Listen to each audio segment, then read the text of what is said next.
Então, vamos ao que interessa. Então, olha só, o que você vai precisar começar a lembrar? Basicamente, as equações, correto? Bom, do que você precisa? Quais são as equações que você vai precisar para resolver as questões? Basicamente, começamos com dinâmica, não é isso? E aí é que está a questão. Quando você começa com dinâmica, você vai ter que lembrar a aplicação das leis de Newton. Lembra? A primeira lei. A primeira lei de Newton. Que arriscar essa droga. A primeira das leis de Newton. Ela trata para você especificamente do princípio da inércia, lembra? Força resultante igual a zero. Quando é que você usa a primeira lei? Quando o cara está parado ou com velocidade constante. Tem que lembrar que nessa primeira lei, a força resultante é zero, então as forças se anulam porque são opostas e iguais. A segunda lei, força resultante igual a massa vezes A. A terceira, princípio da ação e reação. Lembra disso. Agora, tem que lembrar também das equações de trabalho, que é o que vai ser cobrado de vocês, tá bom? Tudo bem? O que você vai ter que lembrar com relação ao trabalho? Aquela questão do trabalho realizado pela força-peso, que foi basicamente isso que eu cobrei de vocês. Como calculo o trabalho da força-peso? Massa vezes a gravidade vezes a altura. Tudo bem? E tem a questão do trabalho realizado por uma força qualquer, lembra? O trabalho de uma força qualquer é a força multiplicada pelo deslocamento cosseno do ângulo θ. E você lembra que esse ângulo θ é o ângulo formado entre a força e o movimento, certo? Então, tudo isso para vocês vai ser importante. Eu espero que vocês consigam não esquecer. Tudo bem? Então, da minha parte, vocês vão precisar lembrar isso. Quando chegar a parte do Everson, eu faço uma revisão da teoria também. Aí você pensa, vou ter que desenhar as forças? Vai. Vai ter que saber as forças? Vai. Mas isso é fácil. Lembra quais são as forças? Tem o peso, massa vezes a gravidade. A força normal não tem equação. A força de atrito, lembra? É μ vezes a normal. Correto? A tração não tem equação. E a força elástica que a gente vai ter que usar seria K vezes X. Tudo bem? Então, vamos à primeira questão. A primeira questão ele fala, quem leu, quem estava hoje na sala de aula, nas outras turmas, com exceção da turma B, né? A questão do elevador, ele fala que tem uma pessoa que quer saber a aceleração do elevador e para isso, o que ela faz? Ela pega uma balança e usa para descobrir qual a aceleração dele. Aí a questão é, ele diz para vocês aí no texto, que ele pega, coloca o objeto sobre a balança e ao colocar o objeto sobre a balança, com o elevador parado, né, em repouso, a indicação da balança vale, nesse caso, aí para nós, 1 Newton, correto? Só que você tem que lembrar que quando você fala da balança, lembra, a indicação da balança sempre corresponderá à força normal. Se você colocar um objeto sobre a balança, você sabe que você vai ter força atuando sobre ele. A força peso sempre atua puxando o camarada para baixo, a reação normal empurrando para cima. E aí, nesse caso, como ele está parado, a normal e o peso são iguais. E se ele fala que a indicação da balança vale 1, é sinal que a força normal vale 1. Agora, se a normal vale 1, você vai ter que lembrar que ela vai ser igual ao peso. Aqui ó, não tem movimento, elas são opostos iguais. Então, quanto vale o teu peso? 1 newton. E se o peso vale 1, quanto vale a massa? Aí você lembra, a massa do corpo sempre vai ser o peso dividido pela gravidade, ou seja, é o peso dividido por 10. Aí, nesse caso, vai ser 0,1 kg. Essa é a ideia que você tem que ter. Tudo bem? Agora, o elevador começa a subir. Quando o elevador começa a subir, qual é a indicação da balança? Nesse caso, 1,2. Aí, vamos voltar para cá. Nesse caso, sendo a indicação da balança 1,2, o que você vai ter que lembrar? Que aí, para nós, claro, você vai ter que resolver a partir do momento em que você sabe que esse 1,2 já é, nesse caso, a força normal. Correto? Agora, o elevador está em movimento. E se o elevador está em movimento, o que você vai ter que lembrar? Que a partir de agora, você já vai ter uma força normal diferente, correto isso? A força peso continua puxando o cara para baixo. A normal empurra para cima. O elevador está subindo com aceleração. Essa subida do elevador faz com que a compressão na base aumente, fazendo com que a força normal de 1 passe para 1,2. O peso continua o mesmo, igual a 1. O peso que você encontrou antes não muda, porque depende da massa. Tudo bem?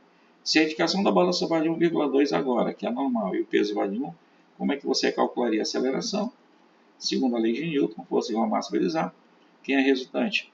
É a relação entre as forças que atuam sobre o corpo, nesse caso normal e peso.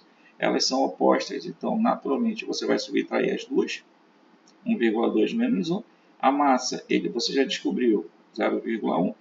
Faz a conta, vai dar 0,2 igual a 0,1 vezes A. E a tua aceleração vale quanto? 2 metros por segundo ao quadrado. Então, nesse caso, o que você vai ter que fazer? Observar apenas que nessa situação da balança, sempre a indicação normal é o valor da indicação da balança, beleza? Aí, se você voltar lá na resolução, a alternativa certa, 2, qual seria? Nesse caso, letra C. Tudo bem? Alguma pergunta em relação a isso? Dúvidas? Questionamentos? Alguém quer entrar? Acho que não, né? Opa, tem alguém que levantou. Peraí. Um pouquinho. A Luísa. Tá, vamos lá. Vamos voltar para a questão. Cadê? Aqui. A segunda questão, o que ele fala para vocês aí? Ó, se alguém tiver alguma pergunta, abre o microfone e pode falar, tá bom? Ele fala, uma pessoa está segurando um livro inteiro de elevador, em movimento vertical, uniforme descendente, em determinado instante, rompe-se o cabo do elevador e ele passa a cair em queda livre. De susto, a pessoa solta o livro, né, e a ação dissipativa do ar e do atrito é desprezível, não esquece que não tem atrito. A partir do momento que é abandonado, e enquanto o elevador não toca ao chão, o que acontece com o livro? Aí lembra a teoria, essa questão da primeira sala de aula. Lembra? O elevador começa a cair, então tudo dentro dele vai cair também. Só que tudo dentro dele vai cair com a mesma velocidade, com a mesma aceleração do elevador. Isso quer dizer que você vai ter aquela condição de imponderabilidade. O que vai acontecer? Tudo que estiver dentro vai começar a flutuar. Lembra aquela ideia do astronauta. O astronauta na nave espacial não flutua. Ele fica caindo junto com a nave em relação à Terra com a mesma velocidade, com a mesma aceleração. Bom, mas toda vez é isso? Toda vez vai ser isso, tá certo? E aí, nesse caso, o que acontece? Você vai ter a queda do livro flutuando dentro do elevador com a mesma aceleração, correto? E um detalhe, ele não vai atingir o piso do elevador, só quando o elevador parar. E nesse caso, tudo vai cair, o elevador vai bater no chão. Então, no caso da questão número 2, qual que você marcaria? Letra C, de coração apaixonado. Deixa eu ver quem quer entrar aqui. Alguém quer entrar? Não, né? Não. Bora lá, continuando. A próxima questão. Outra coisa, como eu falei para vocês, né? As questões todas vão ser cobradas, praticamente. Até porque tem a parte que é para prova adaptada, né? Então, a questão 3 é moleza. O que ele fala para vocês? Tu tem dois blocos presos por fios. Em um determinado momento, esse fio se rompe. Não tem atrito. Presta atenção. Se não tem atrito, tá? Como é que fica a tração no fio durante a queda? Aí o que você vai ter que lembrar? Que como não tem atrito, tudo vai cair com a mesma velocidade, com a mesma aceleração. Se tudo vai cair com a mesma velocidade e a mesma aceleração, um bloco vai se aproximar do outro? Não. Um bloco vai se afastar do outro? Também não. E se eles não se afastam e nem se aproximam, a tração no fio é igual a quanto? É igual a zero. E se a tração no fio é zero, das alternativas, qual que eu marcaria? Letra E. Beleza? A letra E mostra para vocês que, como não tem, nesse caso, resistência do ar, tudo vai cair com a mesma velocidade, com a mesma aceleração. Então, não há aproximação nem afastamento. E como não há aproximação nem afastamento, não há força no fio. Se não há força no fio, a tração vai ser igual a zero. Tudo bem? Essa é a nossa terceira questão. Alguém está querendo entrar? Tem a Pietro.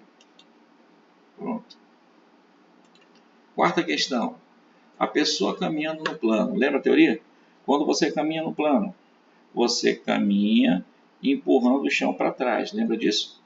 E quando você caminha empurrando o chão para trás, o chão reage, não deixando o seu pé escorregar. Aí é que está a questão. O seu pé quer escorregar para trás. Beleza? É isso? Só que o atrito não deixa, empurrando o seu pé para onde? Para frente. E aí um detalhe. O atrito, lembra, é uma força contra o movimento. Só que é contra o movimento do local onde está sendo criado o atrito. Onde está sendo criado o atrito? No pé da pessoa. Nesse caso, o que você vai ter que lembrar? Que ao empurrar o solo para trás, o atrito criado sobre o seu pé gera uma reação empurrando você para frente. E aí tem um detalhe importante. Nessa situação do caminhar, o atrito vai estar contra ou a favor do movimento global? A favor.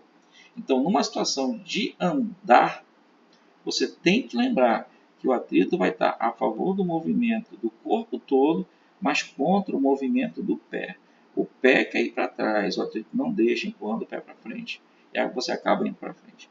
Então, nesse caso, ele vai ser paralelo e a favor do movimento, no mesmo sentido do movimento, letra C. Tá bom? Eu acho que tem alguém que não entrar. Deixa eu ver. Acabou. Tudo bem até aí? Alguma pergunta em relação a isso? Dúvidas? Eduardo, entendeu, Eduardo? Amanda, quem mais? Tudo de boa? Então pronto. Vamos continuar então. Outra questão muito boa. Não, essa não é boa. Essa é excelente. Posso fazer isso aqui para vocês? Então vamos lá. Vamos na boa, né? Hoje é o quê? Vamos lá.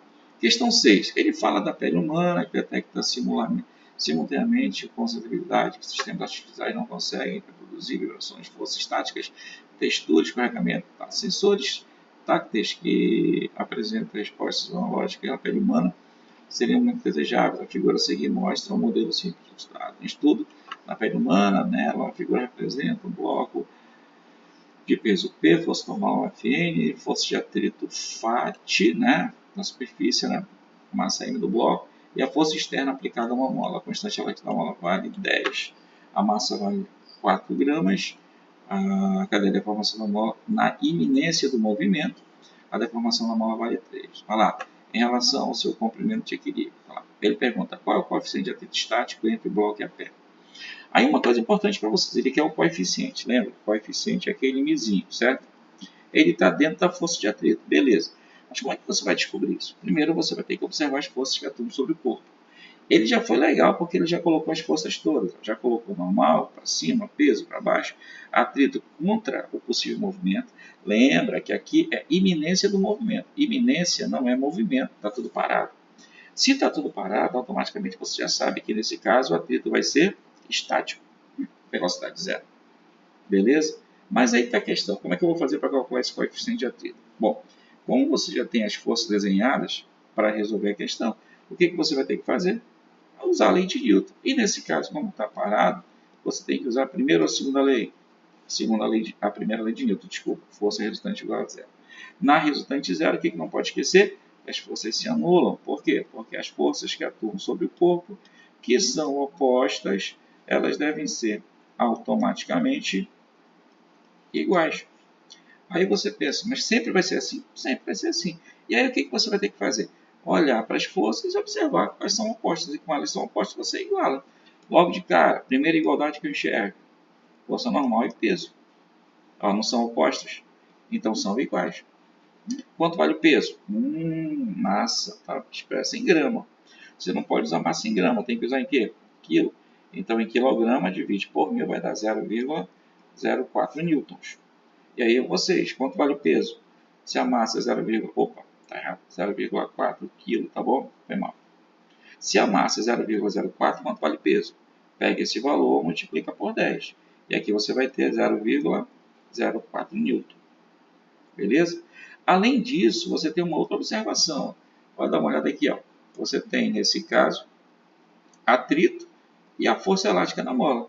Elas são opostas, então essa força de atrito e essa força elástica são iguais. Você não quer o coeficiente?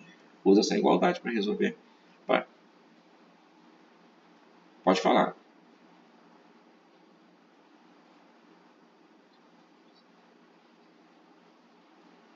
Quem falou? Quem? Calma. Calma. Vamos lá, calma. Deixa eu apagar aqui porque ficou meio embolado, tá? Esse 0,004 aqui que eu coloquei para ti seria o quê? Vamos lá. É o valor da massa. A massa está expressa em grama, não tá? Só que você não pode usar massa em grama, tem que usar massa em quilograma. Então o que você faz? Divide por 1000. Quando você dividir por 1000, essa massa, que é 4 gramas, fica o quê? 0,004 kg. Entendeu agora? Só que tu precisa do peso. E para calcular o peso, o que tem que fazer? Pegar esse valor, multiplicar por quanto? Por 10. Sacou o lance agora? Multiplica isso aqui por 10. Vai dar quanto teu peso? 0,04. Entendeu por que 0,004? Porque tu pegou esse valor e dividiu por 1000. Tudo bem? Posso continuar ou não? Bem, agora aqui. Usando a igualdade, substitua as equações. Quem é a força de atrito? 1000 vezes a força normal. Quem é a força elástica? Kx. Bom, coeficiente de atrito eu não conheço, você repete. Beleza, é isso? Coeficiente de atrito você repete. Deixa eu apagar aqui que eu errei. Tudo bem? Repetiu. Quanto vale a força normal? Igual ao peso. Quanto vale o peso? 0,04. Quanto vale cada mola? Ele deu para ti 10, coloco 10 aqui. E quanto vale o x da mola? 0,3 milímetros. Mas da mesma forma, está em milímetro, tem que passar para quem? Para metro. E aí é com vocês. Como é que fica esse valor em metro? 0,003. Tudo bem? Não esquece, daqui tem que ser expresso em metro. Para passar para metro, divide por 1000. 0,003 metros. Bom, aí você pega a parte dividida. Vai dar quanto mi? Faz a conta. 0,03 por 0,04. Isso aqui vai dar 0,75. E 0,75 das alternativas, qual que você marca? Digitado. Compreendeu? Compreenderam todo mundo? Entendeu esse lance da igualdade das forças? Todo mundo? Beleza.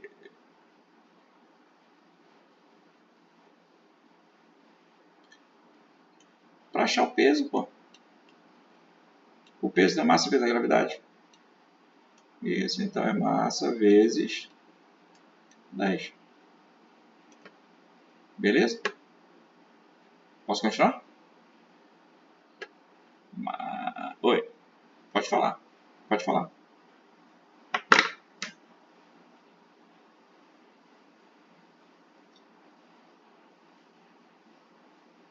É. Aqui, ó. Quanto vale cada mola? Não, não. Tá, então pera aí, calma aí. Deixa eu fazer esse pra ti aqui. Vou apagar esse daqui. Beleza, é isso? Então vamos lá. Vezes. Cadê? Opa, pera aí, calma aí. Vezes 0,003. Melhorou agora? Beleza. Posso continuar? Vamos a outra então. Essa é muito boa, sétima questão. Ele fala assim, a figura mostra um pêndulo simples que oscila entre os pontos RS. Movimento circular já, né? Ponto P é o ponto mais baixo da trajetória. A intensidade da resultante que age sobre a massa é... Primeiro, o que você vai ter que lembrar? Isso é movimento circular, beleza? É isso? No movimento circular, como estamos falando de força, você vai ter que lembrar daquela famosa força centrípeta. Lembra disso ou não? A centrípeta, tem que lembrar, ela não é uma força, beleza? Ela não é mais uma força. Ela é uma força resultante que atua puxando o objeto para o centro da circunferência.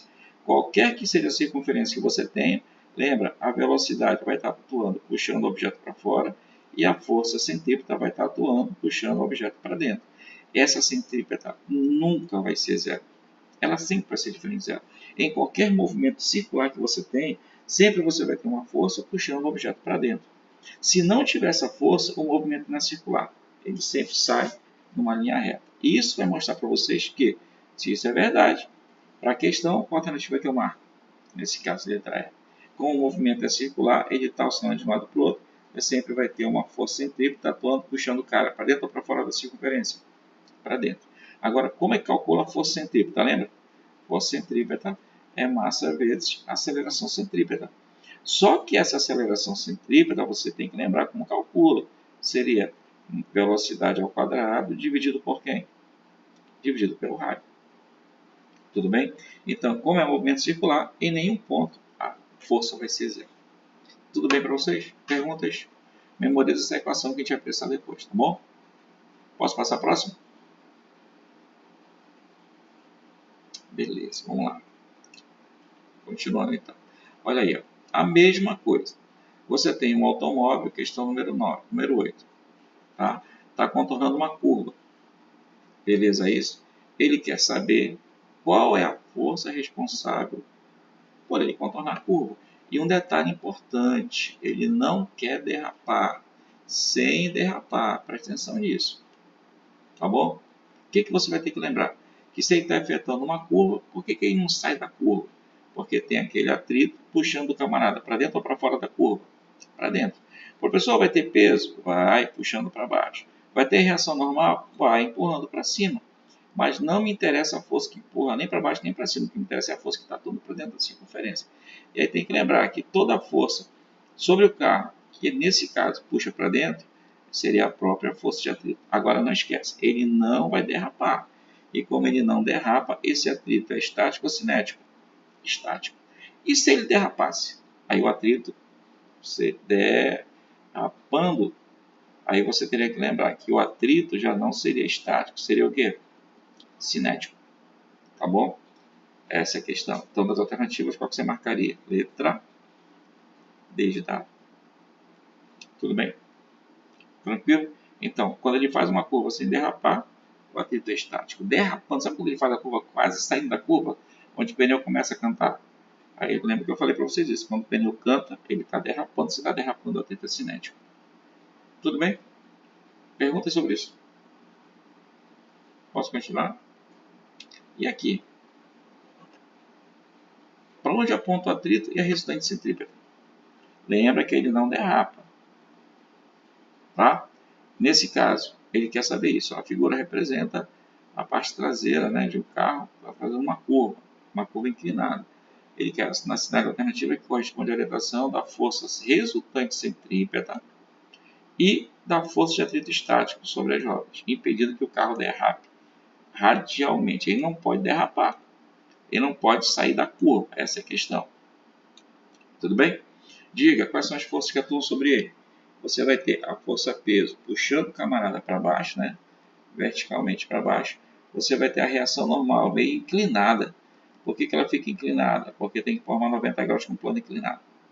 Tudo bem? Agora, aqui tem atrito, não tem atrito? E o atrito atua no pneu. E ao atuar no pneu, ele vai atuar puxando o cara para dentro ou para fora da curva? Para dentro. Mas esse para dentro dele vai ser paralelo ao plano, tá bom? Quando você tiver atrito no pneu numa curva inclinada, você tem que lembrar que ele continua paralelo ao plano. Mas ele precisa também da força centrípeta. E aí, moleza, para onde aponta a força centrípeta?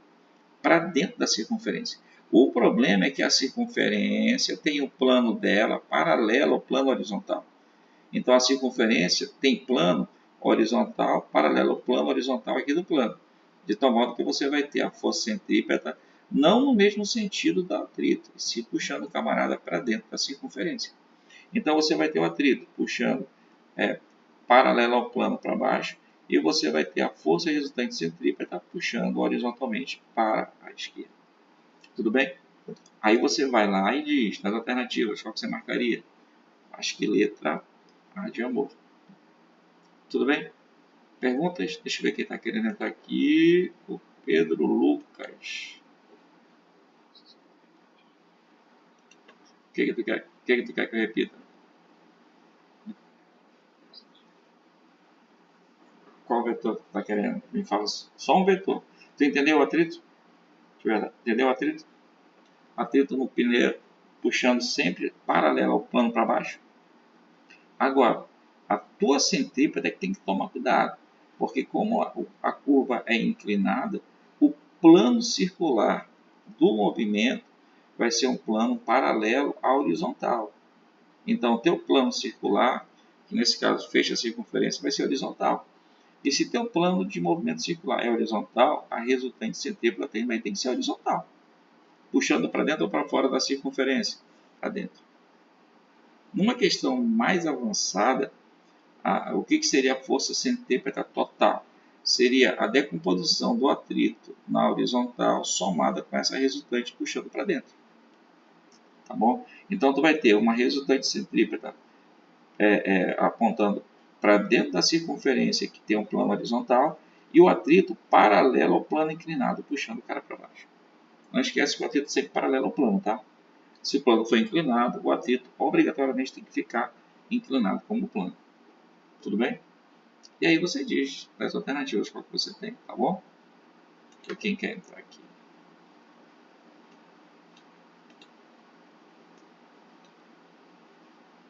Retardados. Vixe, quem é um retardado? Tudo bem? Letra A de amor. Essa daqui é excelente. Essa 10 tem que saber fazer, tá? Então, deixa eu fazer aqui. Posso fazer aqui em cima, não posso? Então, vamos lá. A 10ª questão, ele fala assim para vocês. Cadê? Modelo atômico de bóron, nitrogênio, tem uma órbita circular em torno do próton. Ele fala que a força vale quanto? 10 elevado a menos 7. A massa do elétron, 10 a menos 30. E que o raio tem esse valor, 0,5 vezes 10 a menos 10. Ele quer saber a ordem de grandeza da velocidade. No caso, lembra, é movimento circular? É. Se é movimento circular, para calcular a velocidade, tem que usar a força centrípeta. Centrípeta vai ser massa vezes velocidade ao quadrado sobre o raio. O problema é, quem é a centrípeta? É a força elétrica. A força elétrica que atua entre o próton e o elétron é a força que mantém o elétron em órbita do próton. Essa força ele já deu, vale quanto? 10 elevado a menos 7. A massa ele já deu, vale quanto? 10 elevado a menos 30, substitui. A velocidade eu não conheço, repete, v ao quadrado. E o raio, que é 0,5, né? Escreve de uma forma normal, uma forma bacana aí. 0,5, como é que fica? 5 vezes 10 elevado a quem? A menos 11 metros, tudo bem? Posso colocar aqui, 5 vezes 10 elevado a menos 11, certo? Aí você isola, pega o denominador, passa multiplicando, o numerador passa dividindo. Então fica 5 vezes 10 elevado a menos 11 vezes 10 elevado a menos 7 dividido por 10 elevado a menos 30, não é isso? Tudo isso igual a velocidade ao quadrado. Aí matemática. Matemática, isso aqui vai dar quanto? 5 vezes 10 elevado a quanto? A 12. Essa conta você vai fazer, né? Direitinho. 10 a menos 11, 10 a menos 7, 10 a menos 18. O 10 a menos 30 sobe, menos passa mais. Fica menos 18 mais 30, dá quanto? 12. A velocidade você isola, passando a potência para o lado em forma de uma raiz. Aí você tira a raiz de 5, aproximadamente 2,2. Beleza? E raiz de 10 elevado a menos 12. Repete a base e divide a potência pelo índice da raiz. Aí lembra que só pode retirar a raiz de potência par, raiz quadrada de potência par. Então aqui vai dar quanto? 6 metros por segundo. Qual vai ser a ordem de grandeza? Só o valor da potência com uma casa inteira. 10 elevado a sexta. Letra D de lado. Vocês vão aprender a fazer essa ou não? Maravilha. Tudo bem? Por que, Lu? É o Luan que falou? Foi o Luan que falou? Nossa, a questão é facinha, tá?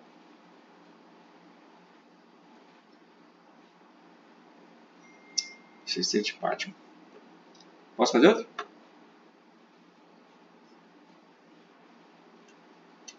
Trabalhoso. Isto reclama demais, meu irmão. Olha, vou te contar, hein? Quem tá aqui? Maria Eduarda. Oi, Duda, boa noite. Vamos outro? Essa aqui é legal também. Olha lá. A 11. Experimento consiste em analisar. Essa aqui tudo bem? Alguém tá copiando? Desculpa. Nem perguntei de vocês. Tudo bem para vocês? Posso passar? Então vamos lá. Vamos lá, Arthurzinho. O experimento consiste em analisar o comportamento de um objeto de dimensões desprezíveis e será abandonado a partir do repouso de uma mesa até alcançar o chão, percorrendo rampas com inclinações diferentes. Ele fala, o trabalho é realizado... Isso aqui é muito legal. Ele quer que você diga com relação ao trabalho e a inclinação, beleza? Bom, vamos lá. Você tem uma rampa aqui, né? Plano horizontal, aí você vai inclinar essa rampa. Tudo bem? Quando você pega e inclinar essa rampa, você vai deixar o objeto cair de uma determinada altura H1, beleza? Aqui você vai ter uma inclinação alfa. Só que a pergunta que se faz é, o que acontece se você aumentar a inclinação? Mantém um bloco, aumenta a inclinação. Aumentou a inclinação? Quando você pegar e aumentar a inclinação, o que vai acontecer? O ângulo vai aumentar. Só que se o ângulo aumenta, o que acontece com a altura de descida do objeto? Também aumenta. Só que ele está falando do trabalho realizado pelo peso. O trabalho do peso, tu lembra? É o peso vezes a altura, né? Seria a massa vezes a gravidade multiplicado por quem? Pela altura, lembra disso? Então, nesse caso aí, ó, o que eu quero que você entenda é o seguinte: a altura influenciando, claro, no valor do trabalho. Isso quer dizer que quanto maior for a altura, maior o trabalho é realizado pela força-peso. Só que a altura depende da inclinação. Então, se você aumentar a inclinação, o que acontece com a altura? Aumenta. E se a altura aumenta, o que acontece com o trabalho do peso? Também vai aumentar. Beleza? É isso? E aí é que está a questão. Quanto maior for a inclinação do plano, maior vai ser a altura, maior o trabalho. Das alternativas, qual que você marcaria? Letra B de bola. Maior. Quanto maior é maior, quanto maior a inclinação da rampa. Tudo bem? Perguntas? Dúvidas? Maravilha. Essa questão aqui, ela é interessante, porque é uma questão do livro de vocês, tá? No livro, ele está dando um valor com uma resposta diferente. Eu acho que é 240, alguma coisa assim. Tudo bem? Mas tem alguma coisa errada. Não sei se é errada no livro, ainda vou dar uma olhada nele. Mas a gente vai resolver da forma. Ela é 320, né? Cadê a 11? É o mesmo, independente do plano escolhido. Deixa eu ver se é isso. Ações desprezíveis ser abandonada a partir do repouso, até percorrendo rampas de diferentes inclinações. Bom, nesse caso aí, se você aumentar a rampa, o que acontece com o plano? Aumenta. Então, dá para ficar com a letra B mesmo, tá? Beleza? Essa me deixou encafifado, porque ele pede para você fazer o seguinte, ó. Vamos já ver. Tá, a mulher vai pegar, arremessar a bola até essa altura aqui, né? Ela vai subir quantos metros? 0,8. Tudo bem? Aí ele fala assim, cadê? A situação mostra, ele vai, faz força e joga, não é isso? Basicamente é isso. Tudo bem?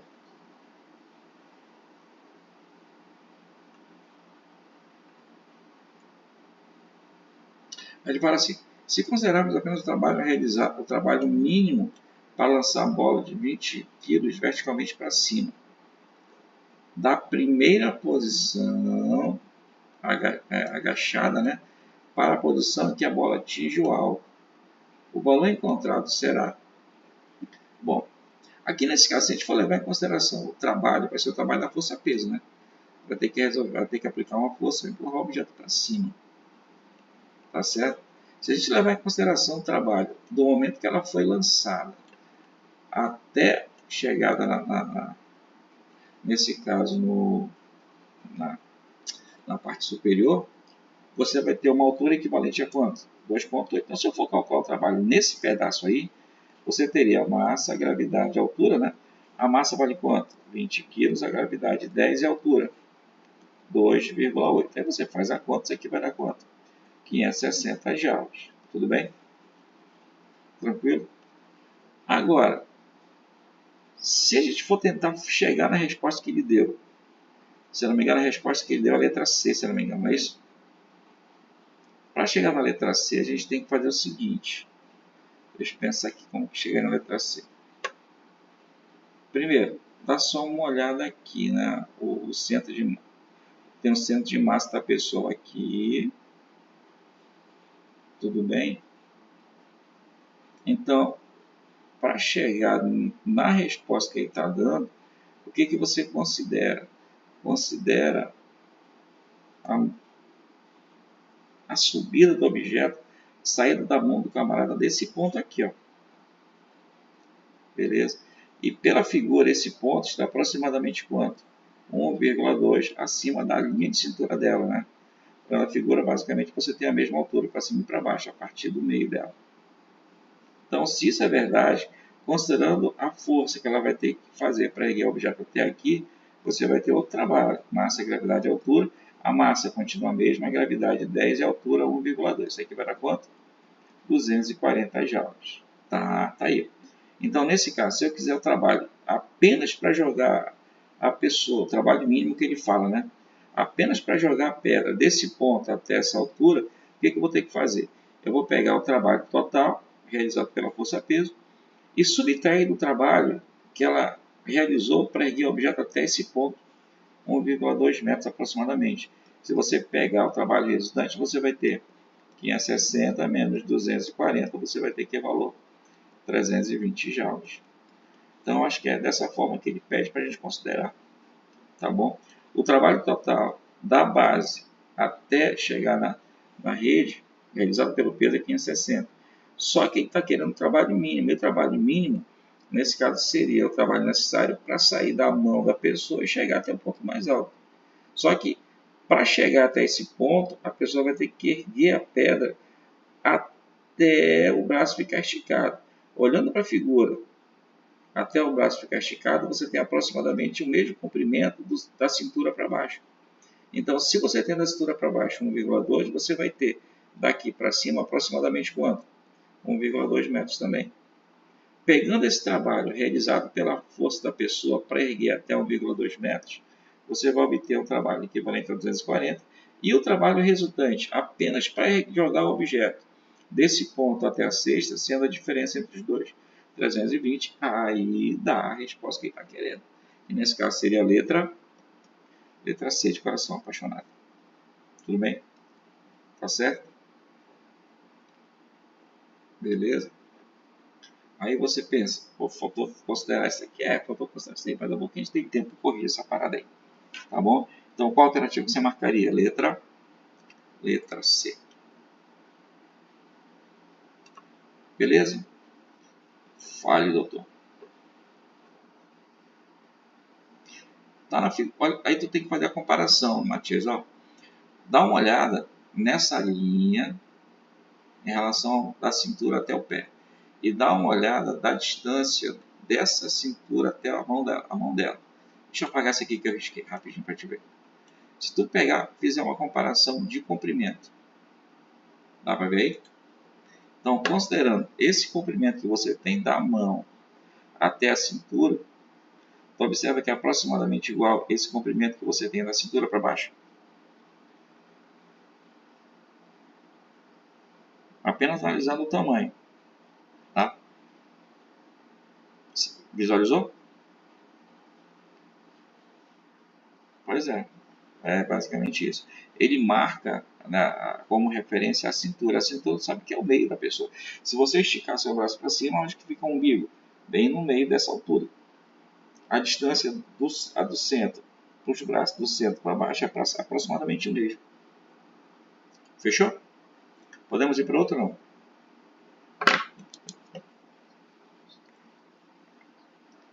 Copia aí.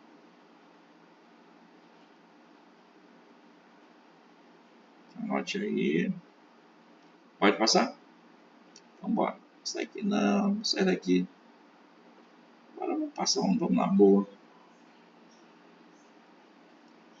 Essas de trabalho são muito boas, mas bora fazer logo a parte de eletricidade, tá? A partir da 18 já entra a física 2, tá? E aí, física 2, você lembra das equações todas que você precisa? Deixa eu apagar aqui. Física 2, quais são as equações que eu vou precisar? Vou tentar apagar isso daqui. Primeiro, você vai ter que lembrar da equação da corrente elétrica, não é isso? Isso aqui pode aumentar, né? Esse aumenta aqui. Não aumenta nada. Então, olha só. Em primeiro lugar, quais são as equações que você vai ter que saber nessa parte de física 2?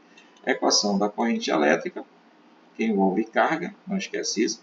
Primeira lei de Ohm, segunda lei de Ohm, as equações de potência e uma coisa importante seria o cálculo como é o nome? Cálculo da associação de resistores, certo? Então vamos dar uma relembrada nisso. No caso, quais são as equações que eu preciso para essa parte de física 2? A parte referente à corrente elétrica. Deixa eu botar um pouquinho aqui. Primeira equação, a equação da corrente elétrica. Lembra disso? Como é que você calcula a corrente elétrica que flui por um condutor? É só pegar a carga e dividir por quem? Pelo tempo. Lembra disso? No caso, a corrente elétrica vai ser ΔQ sobre ΔT. Além dela, você vai precisar da primeira lei de Ohm, O é igual a R vezes I. As equações de potência, lembra? A equação do π. A outra equação, qual seria? O ao quadrado sobre R. E a outra? a equação da potência, R vezes I ao quadrado. Tem que lembrar a equação da energia elétrica, como é que calcula a energia elétrica consumida por qualquer aparelho. A potência multiplicada pelo tempo. E tem que lembrar as associações de resistores, lembra? Quando você falar dos resistores, você vai ter que lembrar que você pode ligá-los em série ou paralelo. O que você não pode esquecer? Como calcular cada um deles. Tudo bem? Lembra como calcula em série? Lembra como calcula em paralelo? Em série, se você não esqueceu, você soma os resistores, não é isso? Em paralelo, depende do que você tem. Em paralelo vai depender, nesse caso, de como os resistores estão colocados. Tudo bem? E aí, nesse caso, se eu pegar uma ligação em série, primeira observação, série I, a corrente elétrica vai ser sempre a mesma. Lembra isso? I vai ser sempre a mesma. E em paralelo, a DDP vai ser a mesma, beleza? Aí não esquece, em série você vai ter sempre a DDP dividida. E em paralelo, a corrente elétrica é dividida. Aí se você pegar a ligação série, você pode somar os resistores para calcular a resistência total. Lembra disso? R1 mais R2 mais R3. E em paralelo, aí vai depender, né? Paralelo depende dos resistores. Se todos forem diferentes, como é que você calcula?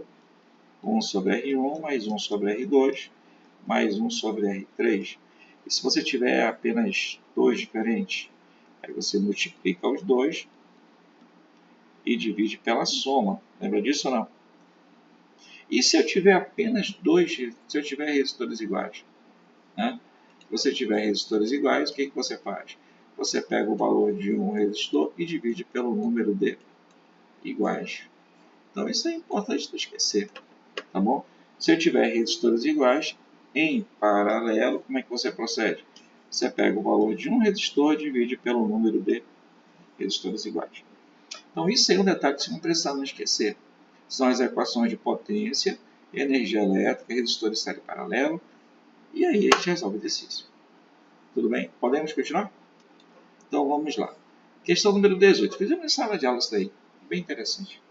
Ele fala, né? A maioria dos relógios é formada por um conjunto de 4 displays compostos por filetes luminosos. Para acender cada filete, é preciso de que corrente elétrica? 10 mA. Beleza? Tudo bem? Considerando esse tipo de relógio presente no efeito, passa a indicar permanentemente 19 horas e 6 minutos. Beleza. A pilha que o alimenta totalmente é capaz de fornecer uma carga de 720 coulombs, consumida apenas pelo display. O tempo em horas para que a pilha descarregue totalmente será ABCD. É moleza, né? Eu quero calcular o tempo. Para isso, o que eu tenho? O valor da carga. Tudo bem? Quezão. E outra coisa, ele deu a corrente elétrica também, né?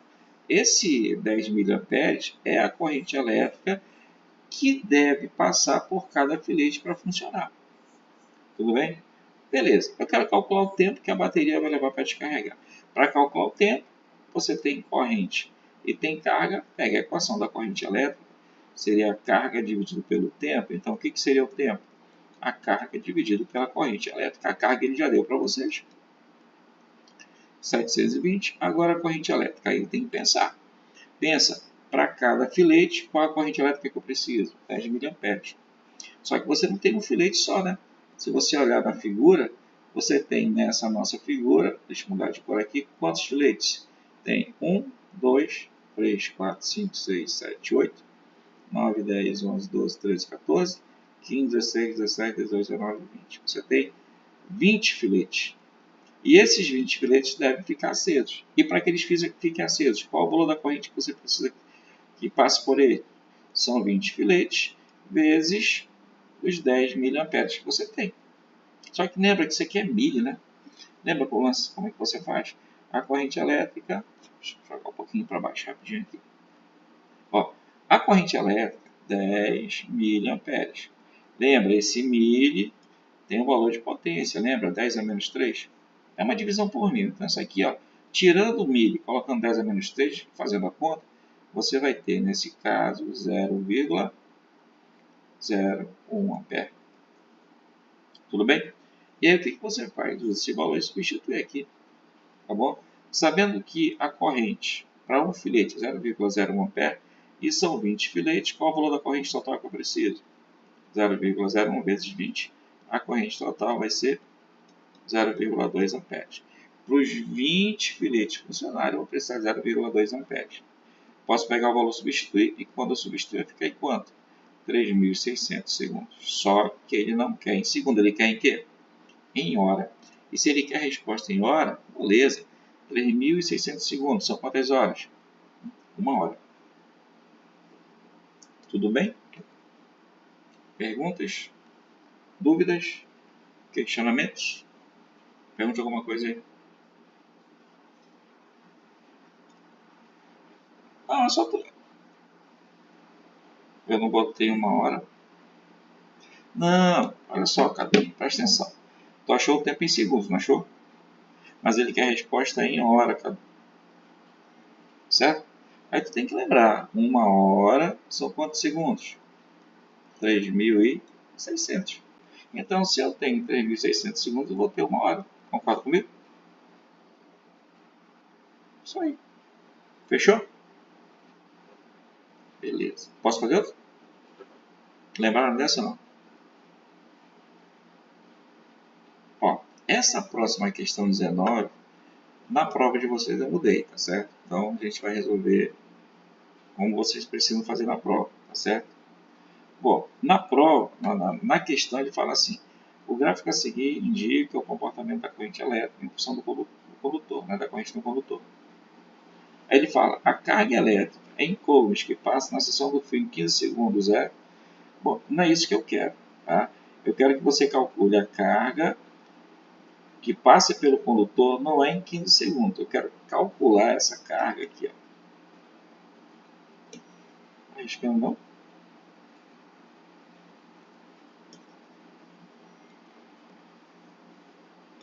Peraí. Ah, tá. Eu quero calcular essa carga no condutor não é em 15 segundos. É de 0 a 15 segundos. Por que eu estou fazendo isso? Porque se eu vou pegar só 15 segundos, eu vou pegar esse ponto aqui no gráfico. E aí o tempo 15, a corrente elétrica 60, você multiplica. Mas não é isso que eu quero. Eu quero que vocês lembrem o lance da área, certo? Se eu quero de 0 a 15, eu estou pegando o gráfico todo, certo? E aí o que eu quero que vocês lembrem? Que nesse gráfico da corrente elétrica pelo tempo, para calcular a quantidade de carga, basta fazer numericamente o valor de quem? Da área do gráfico. Aí o que você tem que fazer? Vai ter que calcular essa área toda do gráfico aqui. Ó.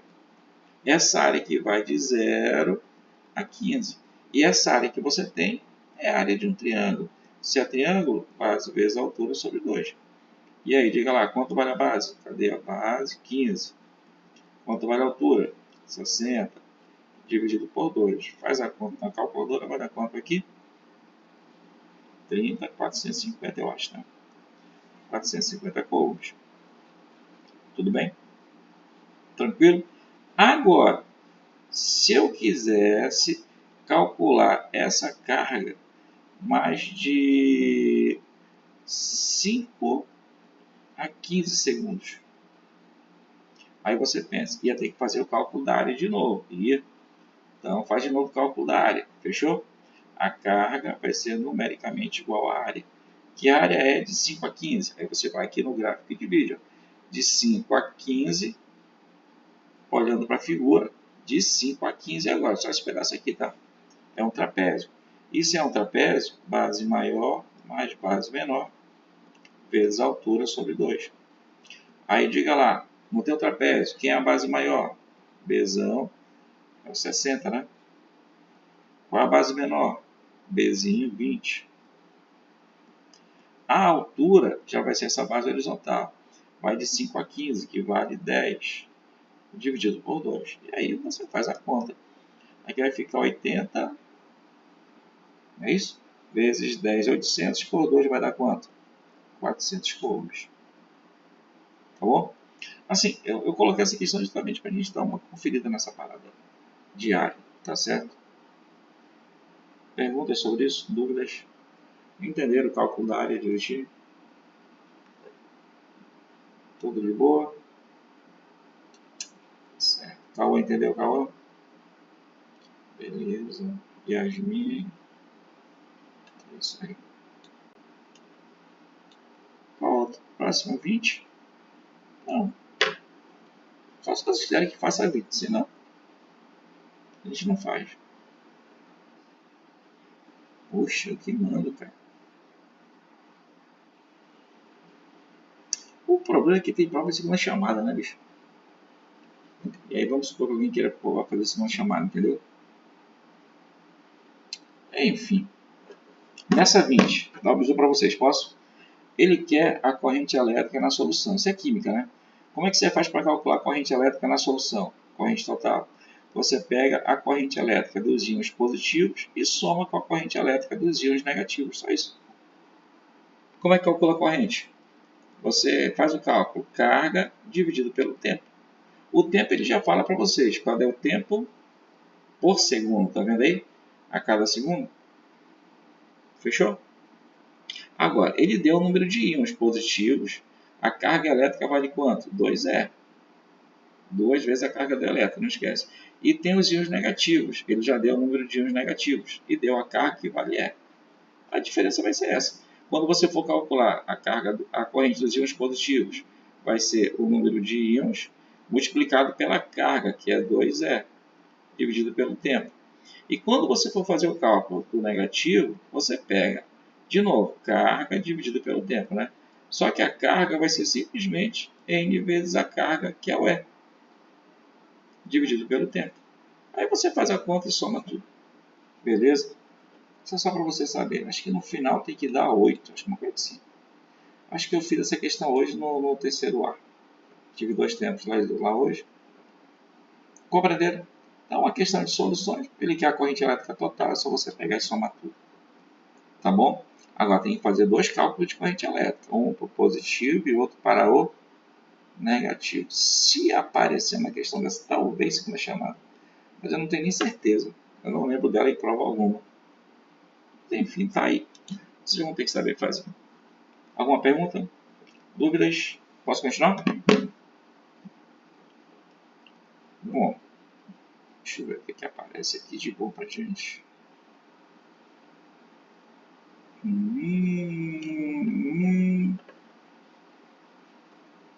Essa daqui, ó. Essa 21 é boa. Ó, ele fala assim, ó. Vamos fazer essa 21. Carros híbridos representam uma inovação significativa na indústria automotiva, combinando motores a combustão interna com motores elétricos para otimizar o consumo de combustível, reduzir a emissão. Aí ele fala um carro híbrido de mercado. Tem bateria que essa aqui, ó, 150 ampere-hora. Lembra que ampere-hora é uma unidade associada à carga, não esquece isso. Além do coulomb tem ampere-hora, beleza? É isso. Sabendo que a corrente elétrica média para manter um veículo em movimento é de 60 amperes, qual a autonomia nessa situação? Como é que você vai fazer para calcular a autonomia? Bom, primeiro você tem que lembrar que a autonomia ou é tempo ou é espaço percorrido, tá bom? E aí você tem que saber o que ele quer. Ele quer o quê? Espaço percorrido, tudo bem? E se ele quer espaço percorrido, para você calcular a autonomia, lembra? O espaço percorrido por qualquer veículo é velocidade multiplicado pelo tempo. A velocidade ele já deu para vocês, quanto é? 80 km por hora, mas falta o tempo. E para calcular o tempo, você não tem a carga?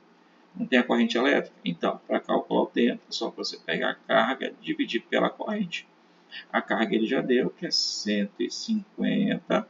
A corrente você tem, que é 60. Simplifica. E o que você vai ter aqui? 15 sobre 6, que é a mesma coisa que... divide por 3 aqui, né? Vai ser 5 meios de hora. Posso colocar assim, não posso?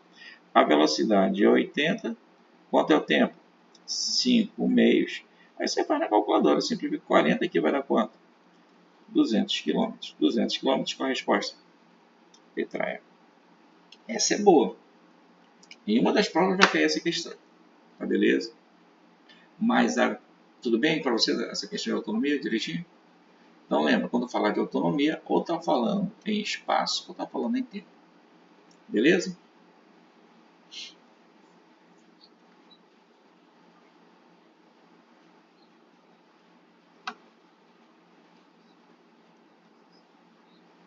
Não, peraí, rapidinho, deixa eu apagar aqui, porque ficou muito embolado, né?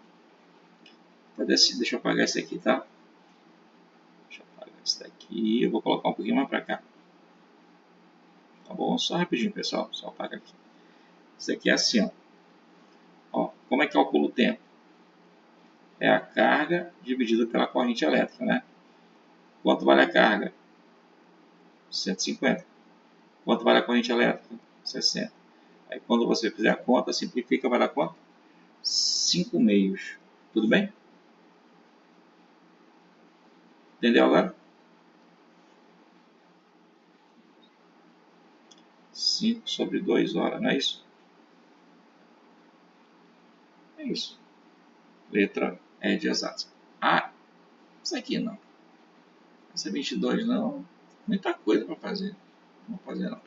A 23, bora fazer 23. 23 é legal. E é muito legal a 23. Ele fala assim para vocês, sabendo que a corrente elétrica elétricas acima de 1 décimo de ampere podem provocar parada cardíaca. Imediatamente após atingir um raio ou radinho do solo, o potencial elétrico na superfície diminui gradativamente em função da distância do ponto de impacto, como mostra a figura. Tá vendo aí? Sendo a resistência do corpo humano 80, a corrente que atravessa o corpo da pessoa ilustrada, né, com os 2 pés em contato com o chão, será ABCDE. Bom, olha para a figura. Olhou? Na figura, o que você tem? Tem as linhas de potencial. O raio atingiu nesse ponto central em vermelho, e a partir daí você tem as linhas. A primeira linha vale 900, a segunda 800 e a terceira 600 kV. Ele quer que você diga qual a corrente que passa pelo corpo da pessoa. Para isso você não tem a resistência? Tem. Se tem a resistência, a equação do Uri, U é igual a R vezes I. Qual seria a corrente elétrica? U sobre R. Beleza? A resistência, você já sabe, vale quanto? 80 kΩ. E a DDP? A DDP está associada aos pés da pessoa. A pessoa está com um pé no 900 e um pé no 800. Então, qual seria a DDP no corpo da pessoa? 900 menos 800. Aí você faz a conta na calculadora, vai dar conta aqui? 100 kV. Deixa em quilo. Por que deixar em quilo? Porque a resistência também está em quilo. E se a resistência também está em quilo, dá só uma olhada. Quilo cancela com quilo. Ó. E aí, qual o valor da corrente que você tem? 100, cancela 0 com 0. 10 por 8 vai dar quanto aqui? 1,25 ampere. 1,25 a resposta. Letra B de bola. Tudo bem? Vocês estão compreendendo como faz direitinho? Assim, vocês estão compreendendo todas as questões como está sendo feito? Isso vai ser importante. Vai que o professor tenha mudado alguma coisa na prova, né, não é, Luiz, né, Cauã?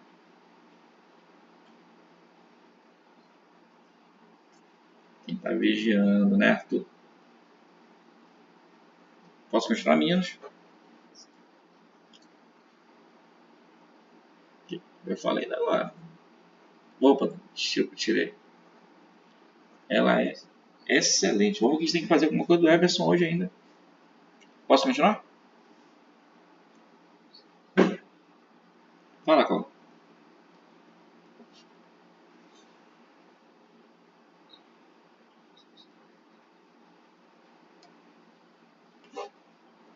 Ah, tu quer ver esse aqui? Essa. Tá, todo mundo copiou essa aqui, né? Posso mostrar pro Cauã aqui? Posso, né? Essa aqui, Cauã. Tu anotou, não? Pois é, eu calculei a distância. Velocidade vezes tempo. Quanto é a velocidade? 80. E o tempo? Aí eu calculei o tempo aqui, ó. 5 sobre 2. Beleza? O resto é matemática. Matemática não se discute. Essa daqui é muito boa também. Chega lá, Amanda. Lembra dessa aqui, Amanda? Deu quanto? Ele quer saber. Você tem, olha só. 5 resistores. Eles estão ligados em série ou paralelo? Paralelo. Não é isso?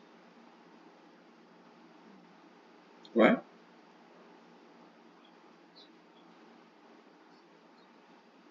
Isso. No caso, letra B, é o R5. Por que o R5? Ele quer saber qual. Ele fala assim: o resistor queima quando excede a corrente máxima dele, né? Aí o que ele faz? Aplica DDP. Ele quer saber qual dos resistores poderá queimar. Poderá queimar primeiro, certo? E aí está a questão. Ele vai queimar se a corrente nele for muito alta. E aí você vai ter que lembrar que a corrente vai ser alta naquele resistor onde a resistência é menor. Lembra? Corrente e resistência são inversamente proporcionais, certo? Se ele quer corrente máxima, você vai ter que lembrar que a resistência que você deve considerar deverá ser o quê? Mínima. Tá? Lembra, corrente e resistência são inversamente proporcionais. A maior corrente vai estar associado à menor resistência. Então, dos 5, qual que tem menor resistência? O R5 vale 2. Os outros, 5, 10, 16, tem corrente, mas não tem corrente menor. Maior, tá certo? Então, qual que você marcaria? Letra B de bola mesmo. Tudo bem? Perguntas? E se perguntasse, essa é boa, qual dos resistores poderia não queimar? Essa é boa. Qual dos resistores teria a menor probabilidade de queimar? Não queima. Tá? Qual seria o resistor que não queimaria? Aí você lembra. Para queimar, tem que ter maior corrente. E se a corrente é máxima, a resistência é mínima. Né? Para não queimar, a corrente elétrica tem que ser o quê? Mínima. E se a corrente tem que ser mínima, a resistência vai ter que ser o quê? A maior de todas. E aí, olhando os resistores, qual que tem maior resistência? O R3, que está 16. Então, nele, a corrente seria a mínima. Tudo bem? Perguntas? Dúvidas? Compreenderam? Vocês entenderam o que eu falei, sim ou não? De novo, qual que não queima? Aquele onde a corrente elétrica é a menor de todas. Tudo bem? Então, para não queimar, tá aqui, ó. Vou até escrever aqui, ó. Para não queimar, a corrente tem que ser mínima, não tem? Se a corrente elétrica tem que ser mínima, a resistência que você tem deve ser o quê? Máxima. Então, o resistor que tem menor probabilidade de queimar é aquele onde a corrente vai ser menor de todas. Ou seja, aquele onde a resistência é maior. Onde a resistência é maior? O 16. Nesse caso, qual seria a resposta? Letra C. Compreendeu? Jader, compreendeu, Jader? Beleza. Compreendeu, Jader? Beleza. Aqui. Não gostei dela, não. Não sei por que eu coloquei essa questão. Mas vamos lá, vamos continuar. Tá. Essa aqui é legal. Essa 26 é boa. Tudo bem?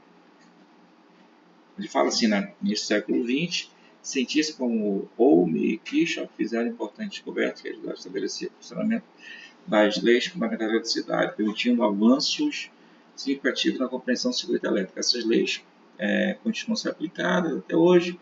Diversas formas de engenharia física consideram o circuito elétrico ideal como estudado por esses pioneiros, contendo uma fonte de tensão, resistores e fios. Com base nos princípios estabelecidos por Ohm e Kirchhoff, está a alternativa correta. É fácil, né? Qual a alternativa correta? Vai lá. A primeira, em circuitos elétricos, aqui ó, com resistores em série, a corrente elétrica que atravessa cada resistor é diferente? Não. Se você não esqueceu, quando a ligação for série, a corrente elétrica sempre vai ser a mesma. Beleza? A segunda, um circuito elétrico com resistor associado em paralelo, a corrente elétrica se mantém constante em todos? Independentemente dos resistores em cada ramo, essa é boa. Tá? A letra C. A resistência equivalente de uma associação em paralelo de resistores distintos é sempre maior que a menor resistência. Não, nesse caso não. Quando você fala ligação paralela, você tem que lembrar, ligação paralela é sempre uma ligação que diminui o valor da resistência. Então, quando você resolver a ligação paralela, você vai ter que lembrar que ela é menor, por incrível que pareça, que o menor resistor. Tá certo? Se você tiver dois resistores, presta atenção, dois resistores 3 e 6 em paralelo. A resistência, quando calculada a 2, é menor que o menor. Tá certo? Ah, professor, como é que eu calculo? Ó, são dois resistores diferentes em paralelo. Então, você multiplica e divide pela soma, não é isso? Vai ficar 18 por 9. Dá quanto aqui? 2. Esse valor 2 é menor que o menor. Isso é uma propriedade da ligação paralela. A letra D. A soma das quedas de tensões em cada resistor da associação em série do circuito é igual à tensão fornecida pela fonte. Isso é verdadeiro ou falso? Verdadeiro. Lembra que isso aqui é uma ligação em série. Série, a DDP é dividida. Se a DDP é dividida, a soma das tensões nos resistores vai ser exatamente igual à tensão total que é criada. Tudo bem? Beleza. Então, de todas as alternativas, qual que você marcaria? Nesse caso, desde dado. E não esquece que queda de tensão é diferença de potencial. Tudo bem? Posso continuar? Sim ou não? Eu já tenho 1 hora de aula, né? 1 hora e 6 de aula. Deixa eu ver aqui.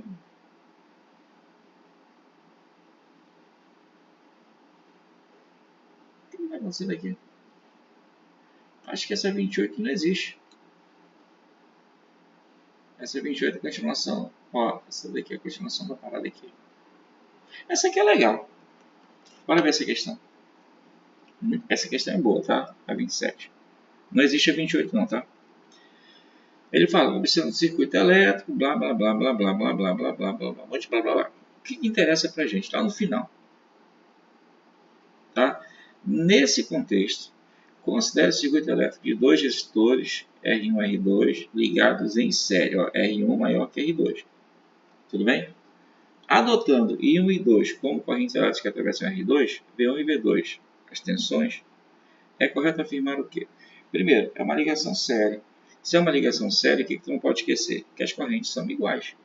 Ligação em série, a corrente que passa no primeiro vai ser igual à corrente que passa no segundo. Então, eu já só posso marcar letras A, B, só A e B. O restante desaparece. Tudo bem? Agora, ele quer que você diga a relação entre as DDPs. Aí você tem que lembrar, em série a corrente é a mesma, mas a DDP é dividida. E se tu lembrar da primeira lei de Ohm, U é igual a R vezes I, olha só, a DDP é proporcional à resistência. Resultado, ele fala para você que o R1 é maior que o R2, não fala? Então, como a DDP é dividida, o que você vai ter que lembrar? Que a tensão no primeiro vai ser maior que a tensão no segundo. Tudo bem? Aí você pensa, tá, professor, então nesse caso, qual a alternativa? Letra A. Para ligação série, a corrente é a mesma. E nesse caso da ligação série, as tensões dos resistores, nesse caso, serão diferentes porque os resistores são diferentes.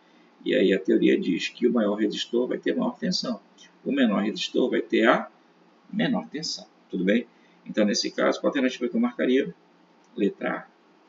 Vocês compreenderam? Vou perguntar, dar uma ênfase nessa questão. Por quê? Tudo bem até aí? Compreenderam? Gustavo compreendeu? Jader compreendeu? De verdade. Então, bora mudar. Posso mudar? Eu vou ter que apagar isso aqui. Posso apagar isso aqui? Eu vou mudar essa parada aqui. Ao invés de série, resolve paralelo. Qual seria a resposta? Isso é boa. Ao invés de ser série, faz em paralelo agora. O que eu posso fazer? Posso apagar? Deixa eu apagar isso aqui. Cauã, copiou, Cauã? Cauã tá aí ainda? Vou apagar. Deixa eu apagar isso aqui. A pergunta que eu faço agora é a Adrian Matias, o seguinte. Eu não quero mais que isso aqui seja em série, agora eu quero que seja em paralelo. E a pergunta que se faz é, se for paralelo, como que seria? Vamos lá. Agora, tira esse negócio aqui. Ó. Isso aqui vai ser o quê? Não é mais paralelo. Isso aqui vai ser... Não é mais série. Isso aqui vai ser o quê? Paralelo. E se for em paralelo, o que você vai ter que lembrar? Primeiro, se for em paralelo, já sabe que a DDP no primeiro vai ser igual a DDP no segundo. Já mudou tudo. E as correntes são iguais? Não. Aí tu vai ter que lembrar, R1 é maior que R2, não é? Em paralelo, a corrente é dividida, mas ela é dividida inversamente proporcional aos resistores. Aí tu vai ter que lembrar que se a resistência 1 é maior, a corrente nele vai ser menor. Então você teria uma corrente 1 menor que 2 e as DDPs iguais. Então, das alternativas que eu tenho, qual que eu poderia marcar com a resposta? Letra C. Ó, a DDP é a mesma e as correntes são diferentes. Tudo bem? Se a ligação é série, o que você vai ter que lembrar? Se a ligação for em série, o que você vai ter que lembrar?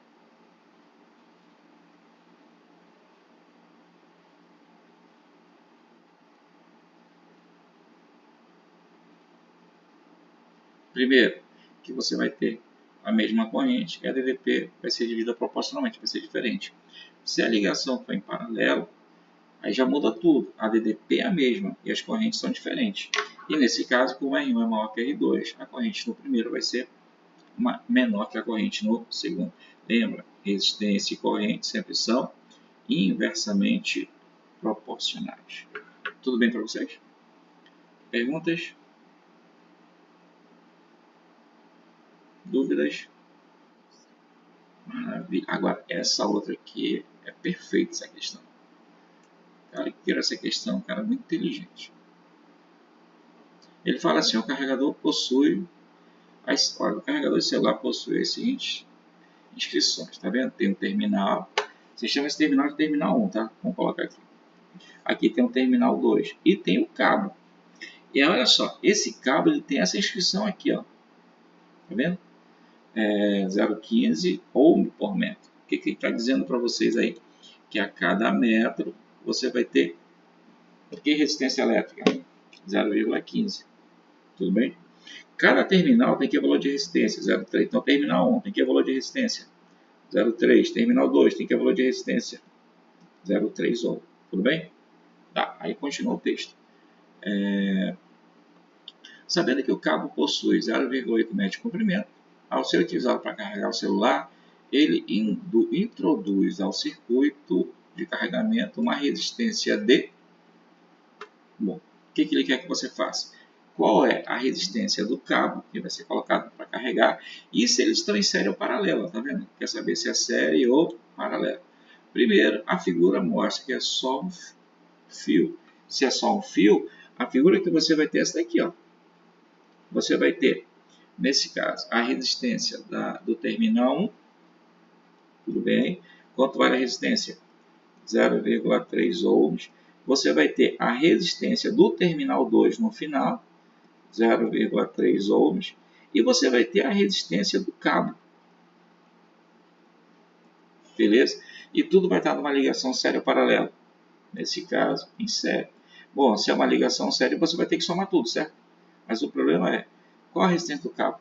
Aí você lê o texto, ó, para ó, se o cabo mostra para vocês que você tem 0,15 ohm a cada metro de cabo. O que ele quer que você diga? Qual deve ser o valor da resistência se o comprimento do cabo for 0,8? Observa que ele fala para vocês no texto, o cabo mede 0,8. Então, para 0,8, qual é o valor da resistência? Aí você resolve. Faz a multiplicação, claro, né? Vai ficar 0,8 vezes 0,15. E aí, se eu não me engano, isso aqui vai dar quanto? 0,12. Vê se é isso. Acho que é isso. 0,12. Bom, agora você soma. Soma tudo. Vai dar quanto aí? 0,3 mais 0,3 mais 0,12. Vai dar quanto aqui? 0,72 ohms. Série ou paralela? Em série. Fechou para vocês? Sim ou não? É isso aí. Maravilha. Mas tem muita questão. Bora fazer essas duas últimas aqui. Vai até aqui a questão. Não sei se vocês têm medo. Agora que a gente tem que ver uma parte do Everson ainda, tá? Compreenderam essa número 29 direitinho? Que boa. Que bom. Calma, tá ainda aí ou não? Cauã tá aí? Cauã. Cadê o Cauã? Cauã foi embora.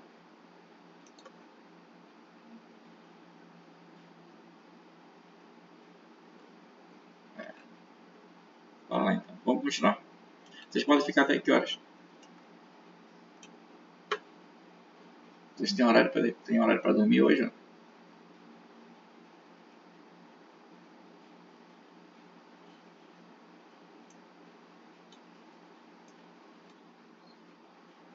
Tá de boa? Então vamos lá, meu bom. Vamos lá. Próxima questão. Essa questão é legal também. Tá? Ele quer que você diga na associação quanto vale essa corrente I e quanto vale o R, certo? Bom, aí o que você vai ter que fazer? Lembrar que isso aqui é uma ligação séria ou paralela? Paralela. E se é paralelo, lembra que a corrente vai ser dividida? Dá uma olhada aí. Ó. A corrente entrou e foi dividida em quantas partes? 3. Para você descobrir o valor de RI, você vai ter que começar escolhendo o que fazer. Ou R ou I, você escolhe. Tá bom? Se você quiser começar pelo I, beleza, né? Posso comparar, vamos chamar esse cara aqui ó, de R1, vamos chamar esse cara de R2, vamos chamar esse cara de R3 aqui. Eu posso comparar R1, R2 com R3, se eu quiser calcular o I. Aí você pensa, como é que eu vou comparar, né? Aí você faz assim, ó. Vê o R3, compara com o R2, tá? Se você comparar a resistência 3 com a resistência 2, ó, a resistência 2 vale 2R, a 3 vale R.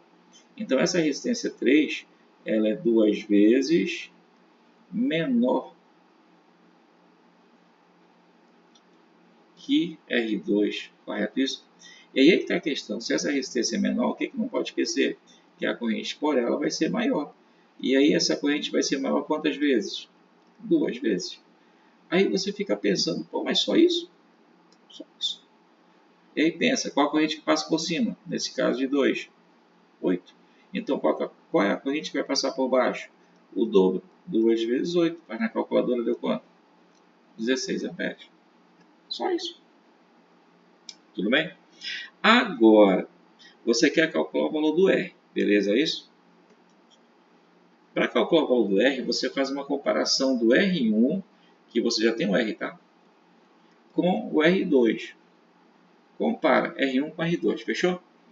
Para comparar R1 com R2, você observa a corrente elétrica nele, I1, e a corrente 2. E aí eu peço que vocês comparem as correntes. Comparou? A que conclusão eu chego? Me ajuda aí. Comparando essa corrente 2. Ela é...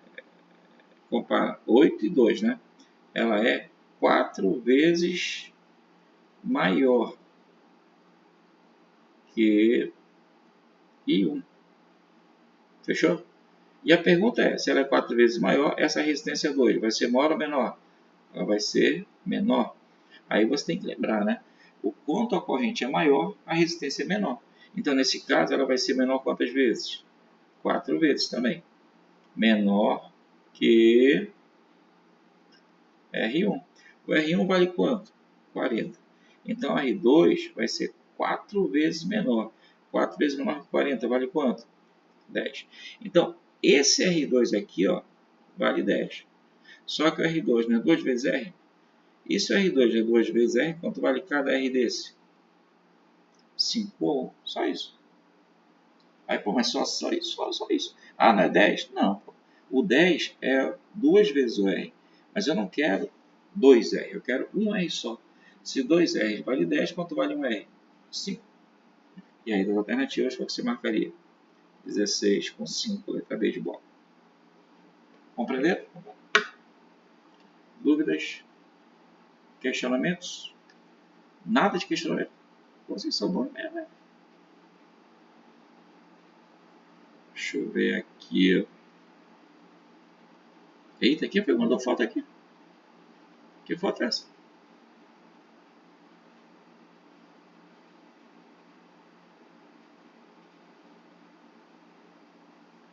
Eita, essas fotos vieram de onde? Do livro, né?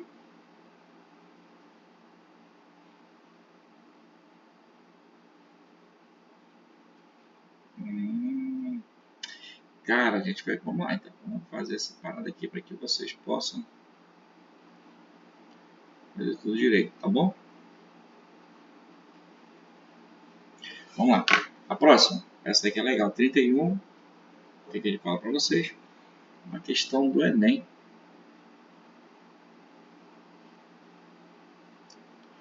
Ele fala assim para vocês: aquecedores elétricos utilizam resistência de fio suportando uma corrente. Nem perguntei, vocês compreenderam isso aqui direitinho? Todo mundo compreendeu? Compreenderam, meninos e meninas? Tá, desculpa aí. Quantos segundos? Cadê a Giovana? Tá aí ou não? Ah, tá. Boa noite, Giovana.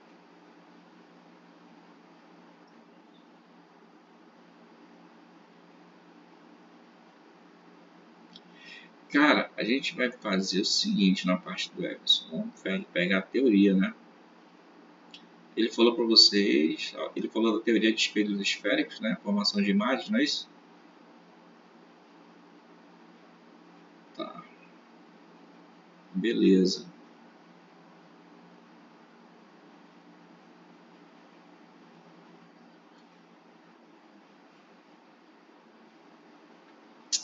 Cara, então, pelo que... Vocês têm a lista deles só para ver se é igual ao do segundo ano? Se vocês puderem mandar, mandem PDF para mim, pro grupo que eu abro aqui, tá bom? Aí se for igual, a gente faz a mesma revisão que eu fiz para eles,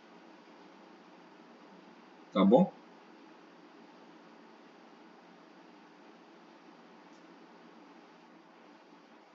Ah, garoto, eu não tava te esperando, pô.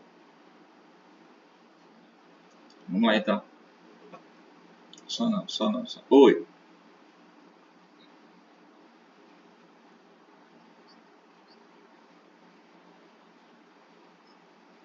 manda pra mim. Acho que se você mandar a primeira página já dá para saber.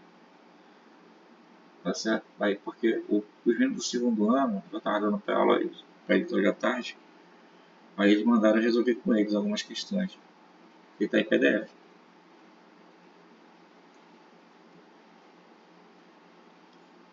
Posso fazer?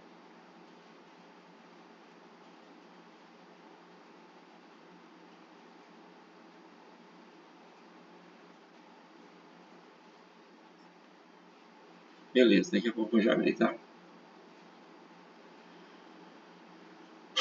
Vamos lá então. Como é que foi que eu parei com vocês?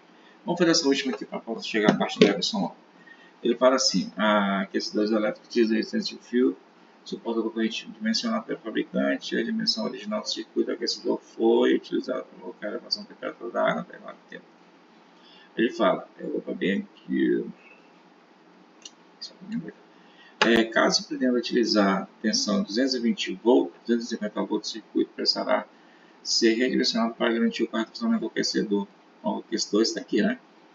A corrente deve ser mantida considerando o aquecimento do mesmo volume de água, a mesma temperatura durante o intervalo de tempo. Nesse redirecionamento, deve-se acrescentar no circuito um resistor de ABCD. Primeiro, olha só, o que ele está falando para vocês, que você tem... Ele não deu DDP aqui, não?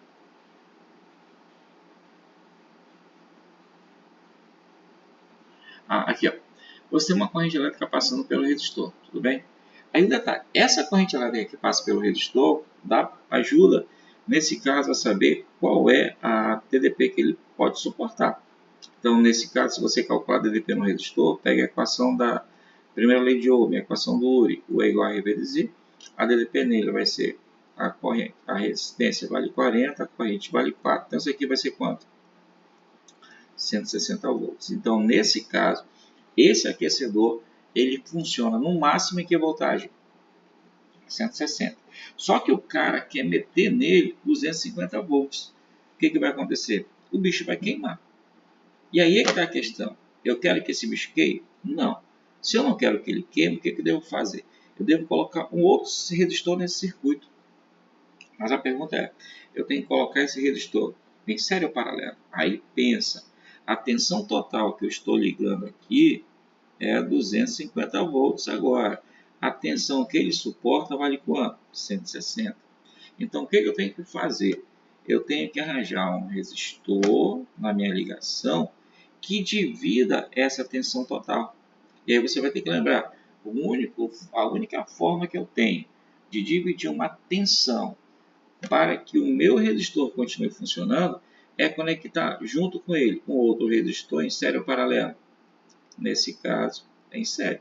Se eu ligar esse resistor em série com o resistor 40, a DDP vai ser dividida, não vai? E se a DDP for dividida, pensa comigo. Esse cara de 40 ohms precisa de que valor de tensão? 160. Só que a tensão total é 250. Se a tensão total é 250, vai ficar 160 para ele e para o outro vai ficar o restante. E o restante vale quanto? 90 volts. Tudo bem? E aí é com vocês. Nesse caso, se a DDP nesse resistor R1 vale 90, e sabendo que a corrente elétrica não muda, qual é o valor da corrente? Nesse caso, 4 amperes. Qual o valor dessa resistência R1? Aí você faz tensão dividido pela corrente. Qual a tensão? 90. Qual a corrente que passa por ele? 4. Aí quanto é 90 dividido por 4? 90 simplifica da 45 por 2 vai dar 22,5 ohm. Tá certo? Tudo bem? Aí nesse caso, qual a alternativa que você marcaria? Letra B de bola. Tudo bem? Fechou? De boa. Então, vou fazer o seguinte, vou parar essa gravação, porque agora é física, vou fazer física 1, tá? Vou parar de gravar aqui, porque senão vai ficar muito